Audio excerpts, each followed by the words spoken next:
Aha, we're in business. Okay, go ahead.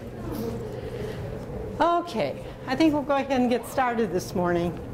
Everybody survived the shaking and rocking and rolling around here yesterday. So, yeah. That doesn't happen very often, I think. But last year, year before, we had a little tremor here. So that came from Canada, actually. So, okay, during the break, or when we take a break, you can just bring your homework up and leave it up here on the corner of the table. That'll be all right. A couple of things as we get started this morning. I did go through the evidence-based practice and information systems technology quiz that I gave on Monday. And I had the statistics. Let me go ahead and put that down. The mean was 40 out of 100. The mode, the most common percentage, this is percent, okay, and the median was 38%. Okay. You got your work cut out for you. Well, no, you know, this is really good. I know some of you are pretty expert. I mean, you've done web pages, you've done all kinds of information technology, sophisticated kinds of things. You know, so I know there are some of you, and from the nursing informatics checklist, I noticed there were a few of you who were pretty confident in everything. So I thought, oh, okay. So you know, those of you who are like that are going to learn bits and pieces, and you know, but come into the program or into the class with a good body of knowledge, and that's good. And if you feel I've made a mistake or erred or could explain it better, you know, just raise your hand, let me know, and you know, share with the class. I mean, we're all learners here, and so if there's something that I say that isn't quite right or whatever, just let me know, and I'll learn, and the class will learn, and we'll be fine. Last spring, when I did this similar, I didn't have evidence-based practice information on it last semester, but the score, it was similar, very similar. I think the mean was probably around 40 or 38, something like that. So that group, that's the BSN to DPN group, and so these are fine. What it shows me is that there is some room for learning, and while you may think some of the activities may be kind of rinky-dink or maybe elementary for you, there's a purpose in them, in that sometimes it's because there's a new technique that's involved, or perhaps there's an emphasis on did you follow the instructions in doing the activity, which is important in life. You know, I'm trying I do the assessment so I know where you are at, and I'm not going to teach necessarily to the very top level of the group or the very bottom level of the group, but somewhere in the middle, and get everybody to be at a similar level by the end of the semester. So, and I think based on the last couple of days, there are many things that I talked about in class that were covered. So, you know, you should have already be able to jump up to the, well, probably 60% at least, okay? And a few more weeks of the semester, and by the end of the semester, hopefully all the way. I am going to put an answer sheet for that quiz on Blackboard this afternoon. Okay, I have it almost all typed up, and what I'll do is go ahead and load that so you can look at it. Tomorrow morning, when we have our quiz, I will go back and look at some of the things that were missed quite a bit, and but that we've talked about, or I've talked about, or we've discussed in the last couple of days. So I will put some of that on the quiz. Okay, so just to see. So I would encourage you to look at the answer sheet. Okay. And I've bolded the correct answers or written in the correct answers, and you know, or how, so you'll be able to see which ones are correct. I will not put any citation questions on the quiz. You will have an activity during the rest of the semester in terms of citations, so I'll just hold off till then. I have not checked off all the emails. I had a nice bunch that came in yesterday well, when I checked my computer in the early afternoon. Actually, I think that's when the earthquake came, when I was trying to print off some of them. And then some more came in later in the day. So I'll have a tally. If I did not get one from you, I'll send you an email and just remind you that you need to send it to me as an activity.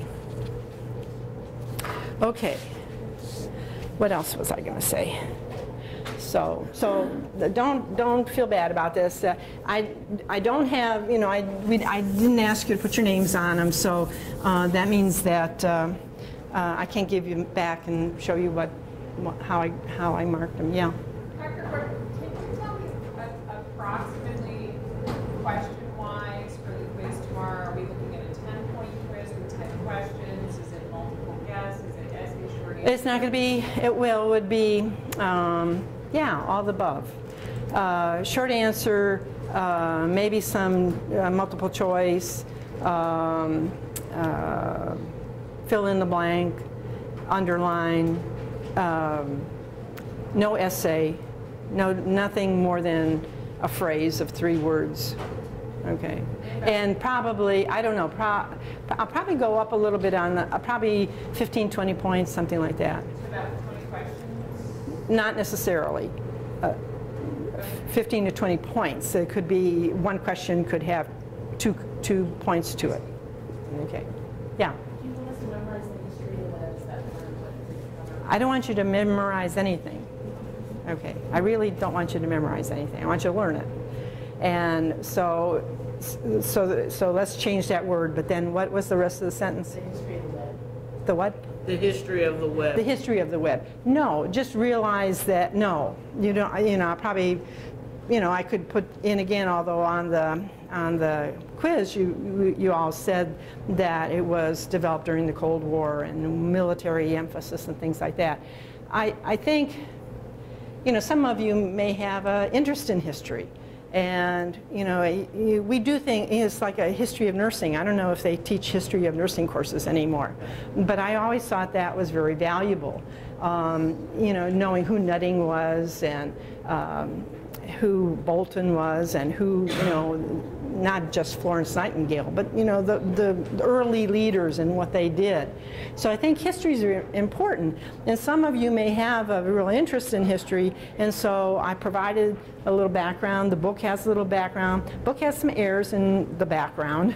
And so I gave you the web link so that you could find a more authoritarian history. But, you know, that's something you could look at on your own when you have time, which is probably not very often. Okay, other questions? Okay, then what we're going to do today is spend a little bit of time in early looking at writing, and then we're going to spend a little time looking at a research article, but not to critique research, because I know you've done that in a lot of classes. But we're going to look at a research article and look at the parts of the research article and try to see where the similarities are and where the differences are and why they're important. One of the things that I picked up on the citation activity on that quiz is somebody wanted to alphabet, or several people I think it was, wanted to alphabetize the authors' names in the citation. You don't do that. Okay, there's a rhyme or reason why the authors are listed as they are. And so when you do citations for your capstone project, if you're doing a review of the literature, don't ever, ever, ever reorder the sorting, don't resort the names on the citation. The only time you do anything in alphabetical order is when you're doing citations in parentheses within the text. And then you put, which is in APA but not in many other styles. So, you know, so we're going to look at the research article from a standpoint of, if I were going to publish my capstone, what do I have to have there in that article? And it's going to be different probably to a little bit than what you're presenting to the graduate school regarding your doctoral capstone. So you won't be able to just take your capstone document and give it to a publisher and say, here, publish this, or would you publish it? Okay, you're going to have to do something with it because it's too long, and you don't have that many pages in an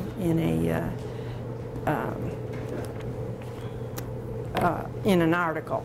So, okay. So I have one handout here. Let me get this distributed. Okay, that's for the two of you.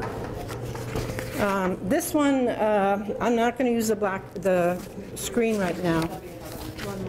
Okay. And there are several clipped together. There's 3 articles clipped together there. 1, 2, 3. And I don't think I have these on Blackboard yet. Blackboard is up and running. Their goofy problem about the plugins still exists. So I think the Apple people, again, are the ones that are going to find that more prevalently. Ooh, I got that word out.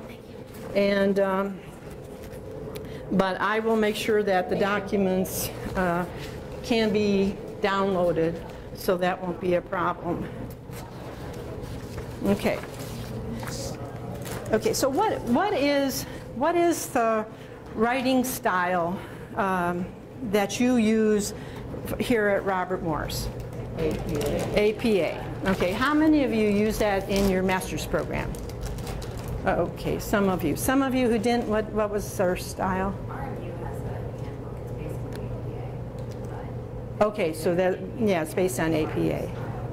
Okay, so your master's is from here? No, but Okay. Okay. they use the BSD program we're supposed to use there. Right, but in your master's program, did you have something other than APA? No.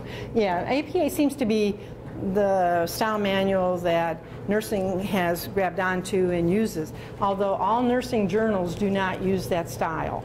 Okay, so if you're looking at some nursing journals, you're going to find that there's going to be different styles, and so it's going to look a little different, and you're going to say, oh, they didn't do that right, but they probably did, according to the style guidelines that the publisher produced or set up.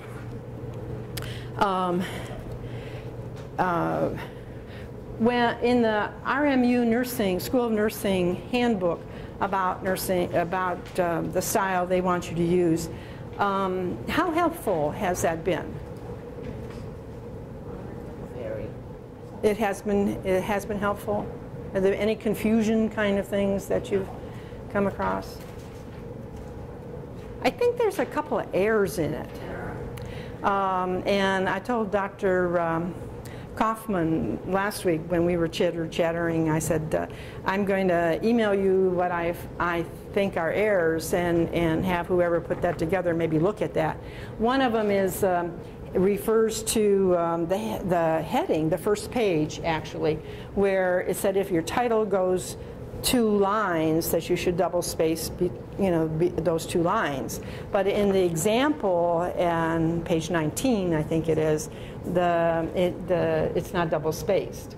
Okay, so there needs to be either you double space it or you don't. You usually double space it. I mean, I think that was the intent, is that because in the text the emphasis was there.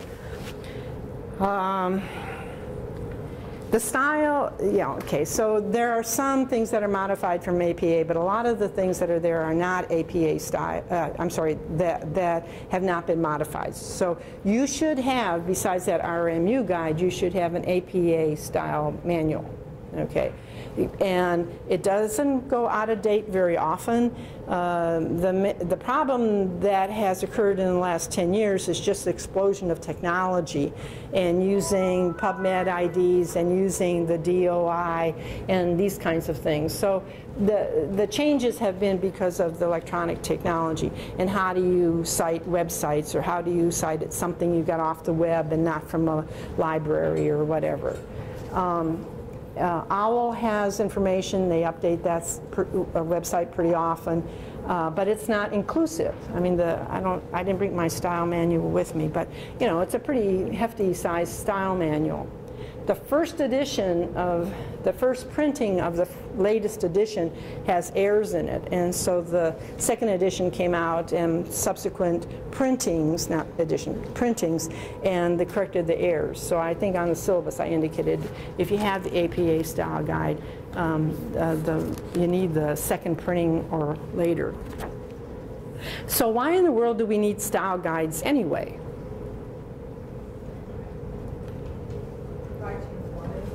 Uniformity. Sure.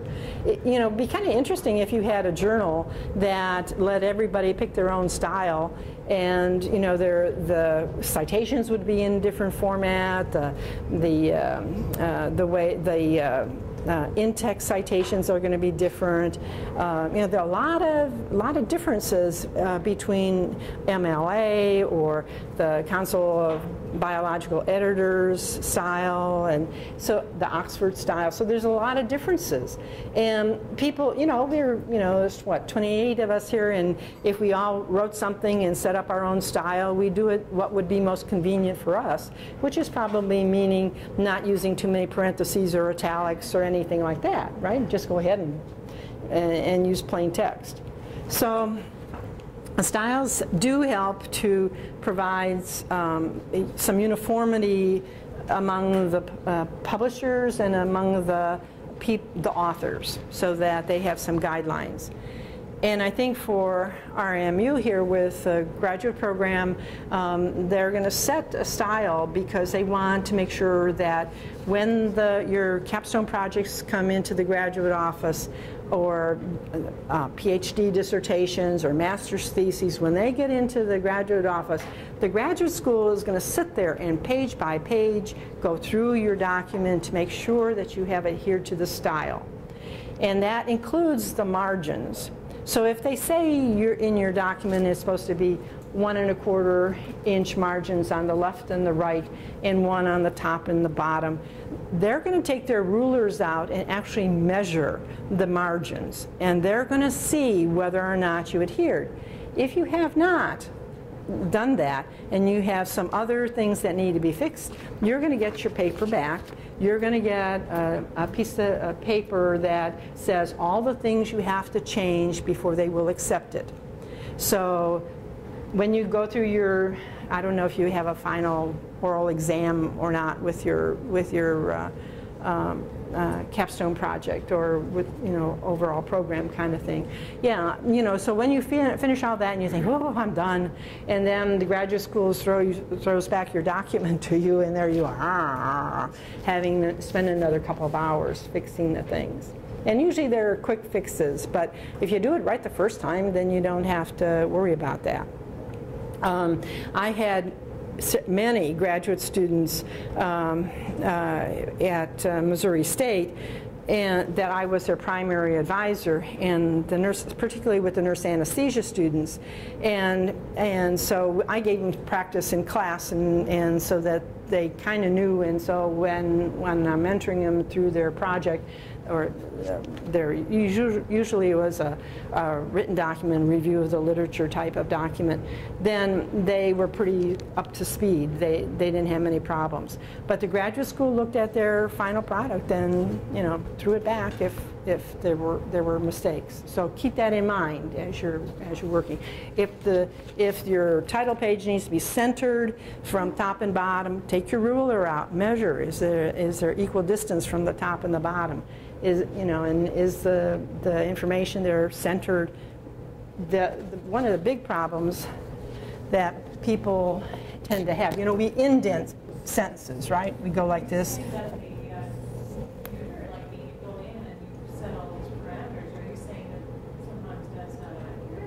Well, sometimes people don't sometimes people don't accurately set the parameters. Okay, so if you start off making sure the document is the way it's supposed to be, then you shouldn't have any problems. One of the problems, though, that people sometimes do have is, when you do paragraphs, you tend to indent half an inch, okay, not 5 spaces, okay.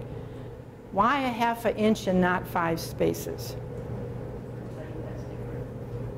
A space has different width. A space has different width. So if you're typing a L, there's a certain amount of space. If you're typing an I, there's a certain amount of space. If you're typing a period, there's a certain amount of space. If you type a space, a blank space, there's a certain amount of space. Okay, and depending on the font that you're using, that will change. Okay, so when you set your indent, okay, up on the ruler up here, you have those little and the margin guides, okay, and you take this one and you drag it to 1/2 inch, right? Don't start a new paragraph and then space, space, space, space, because it's not going to be a 1/2 inch. I guarantee you. Do that, practice with that with a couple of different fonts, and it's going to be different. Yeah? You're saying drag over on top so they're using a tab. Like, I mean, I usually... Well, if you have a tab at 1/2 inch, that's fine. So if you don't have a tab at a 1/2 inch, then you can go ahead and just set this. But why tab? When you start a new paragraph, it'll automatically indent for you that 1/2 inch. You don't have to tab. I'm a lazy typist. I like to do short things and save some work. The problem with doing it this way is then, let's say you want to put something in here and then you want to center it. And you have to watch. Sometimes you're going to have what you centered is way over here, and sometimes this one's over here. And when you center this line that you're putting in between these paragraphs, look to see if the 1/2 inch indent is set up. Because if it is, then for that line only, pull this top triangle back to the end margin, and then this will be truly centered. So that happens a lot, because we are putting some type of heading in here, and as we do that, we forget that we've changed the margins. But Are you saying it's okay to use the tab or not? I know it's not okay just to count your spaces, because that's...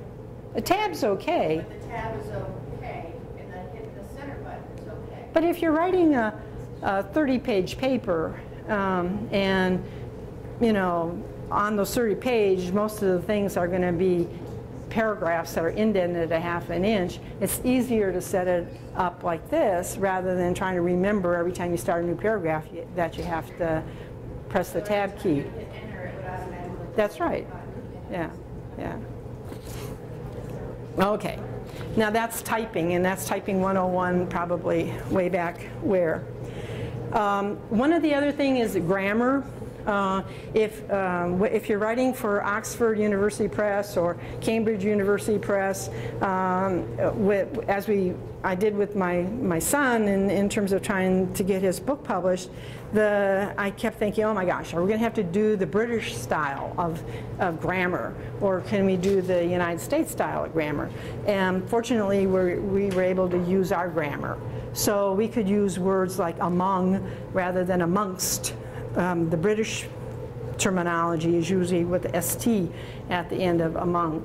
And there's other little quirky things in terms of spelling that are different between British and ours. So, there's differences, but if you are in Europe and you're publishing in a European journal, maybe not one from the UK, but one of the other countries, you may find that you have to go with their grammar.